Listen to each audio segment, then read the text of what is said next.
ابو داؤد شریف، یہ اس کا دوسرا جلد ہے، سیاہ ستہ میں سے ہے۔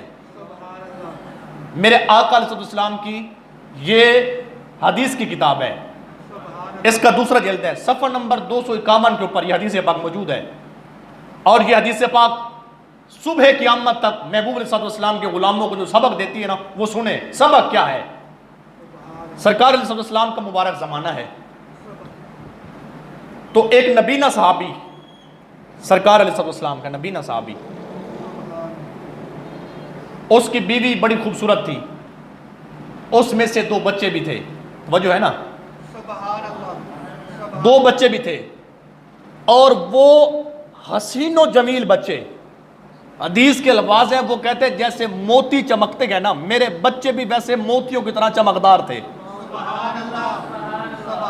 نبینہ صحابی ہے، نبینہ صحابی، اب انداز دیکھیں، تھا نبینہ لیکن عشق کے سارے جام پی چکا تھا، ادب کی ساری کتابیں پڑھ چکا تھا، آقا کا دیوانہ اور پروانہ تھا نبینہ۔ کہتا ہے بیوی میری بڑی خوبصورت تھی، بڑی خوبصورت، تو بچے خوبصورت تھے، میں نبینہ تھا، میں نے اس کو دیکھا تو نہیں تھا، لیکن میرے ہمسائے، میرے رشتہ دار، میرے گھر والے مجھے بتاتے ہیں یار تیری بیوی بھی بڑی پیاری ہے، تیرے بچے بھی بڑے پیارے ہیں۔ اور کہتا ہے کہ میں اس سے بڑی محبت کرتا تھا، بڑا پیار کرتا تھا، میرا عشق تھا اس سے، بیوی تھی۔ ایک خرابی تھی اس میں، کیا خرابی تھی؟ وہ سرکار علیہ السلام کو گالیاں دیتی تھی۔ میں اس کو سمجھاتا، یہ ابو داؤد شریف کے اندر یہ حدیث پاک موجود ہے، اور کائنات کے اندر کوئی ایسا مولوی پیدا ہی نہیں ہوا جو میری اس بات کو رد کر سکے۔ میں اپنی زندگی کے آخری سانس تک اس حدیث کا ذمہ دار ہوں۔ سنیے تو صحیح، ناموس رسالت کا مسئلہ کتنا حساس مسئلہ ہے، کتنا حساس اور کتنا عظیم مسئلہ ہے، یہ قرآنی مسئلہ ہے اور یہ حدیث والا مسئلہ ہے، اس پر کوئی بیٹھ کے کوئی تبصرہ نہیں ہے، کوئی دوسری رائے نہیں ہے، سن لیں۔ تو وہ بار بار اس کو سمجھاتا کہ ٹھیک ہو جا، ٹھیک ہو جا، لیکن وہ اس کی بات نہیں مانتی تھی۔ تو ایک رات جب اس کو بڑا غصہ آیا، اس نے بار بار سمجھایا، آقا علیہ السلام پر جناب والا وہ باتیں کرتی تھی، سرکار کو گالیاں دیتی تھی، ہلکے الفاظ بولتی تھی، تو پتہ نبی نے کیا کیا تھا؟ اس نے تلوار اٹھائی، اور وہ گھر میں سوئی ہوئی تھی، تلوار اٹھا کر کرتا کیا ہے، اس کے سینے کے اوپر چڑھ گیا، سینے کے اوپر چڑھ کر اس نے ادھر سے تلوار رکھ کے اوپر سے زور دیا جو اس کے جسم کے پار ہو گئی، ٹکڑے ٹکڑے کر دیا اس کو، وہ خون میں لت پت ہو گئی، مر گئی، وہ جہنم میں چلی گئی۔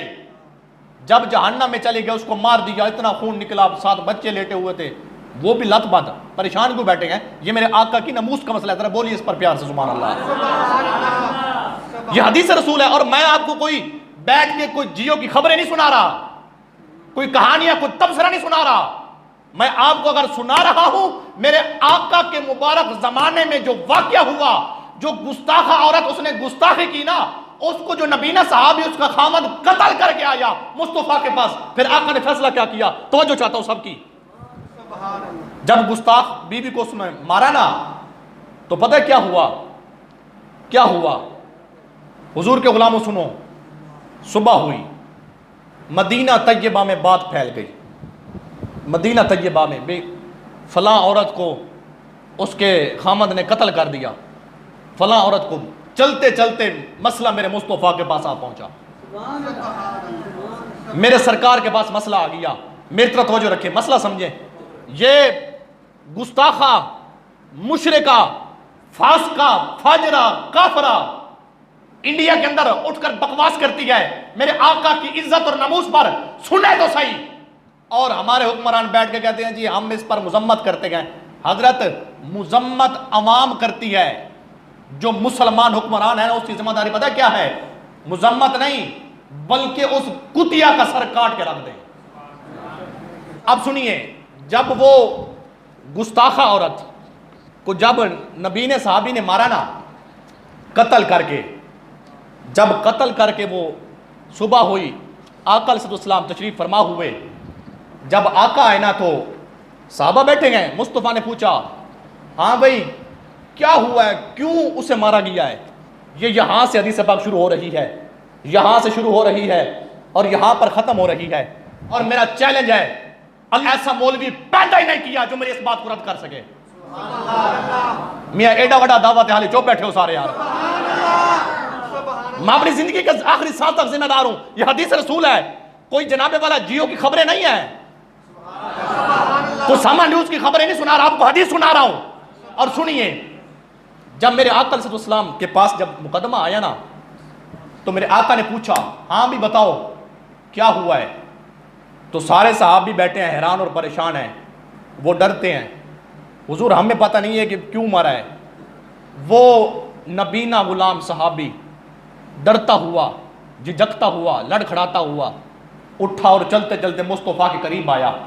جب قریب آیا نا، عرض کرتا ہے آقا میں نے مارا ہے، میری بیوی ہے۔ فرمایا کیوں مارا ہے؟ حضور آپ کو گالیاں دیتی تھی، حضور آپ کو گالیاں دیتی تھی۔ سن لے مسئلہ، اب فیصلہ سنیں کہ جو گستاخ کو مار کے آئے پھر شریعت اس کے لیے فیصلہ کیا کرتی ہے۔ آقا کا فیصلہ سن لیں، یہ کسی مولوی کا فتویٰ نہیں ہے، نہ کسی مفتی کا فتویٰ ہے، نہ کسی نقیب کا ہے، نہ کسی جناب والا ادیب کا ہے، نہ کسی خطیب کا ہے، یہ فتویٰ رب کے حبیب کا ہے۔ یہ رب کے حبیب کا فتویٰ ہے۔ کیا فتویٰ ہے؟ میرے آقا نے فرمایا مجھے گالیاں دیتی تھی جی، حضور گالیاں دیتی تھی۔ اب سارے صحابہ حیران و پریشان بیٹھے گئے، اب مصطفیٰ اب کیا ایکشن لیتے گئے، اب کیا آرڈر جاری فرماتے ہیں، سن لیں۔ آقا نے کیا فرمایا؟ فرمایا تو نے بالکل صحیح کیا ہے، اس کتی کو مار کے جہنم میں پہنچا دیا ہے، جا تیرے اوپر کوئی قانون لاگو نہیں ہوتا، تو بری ہے۔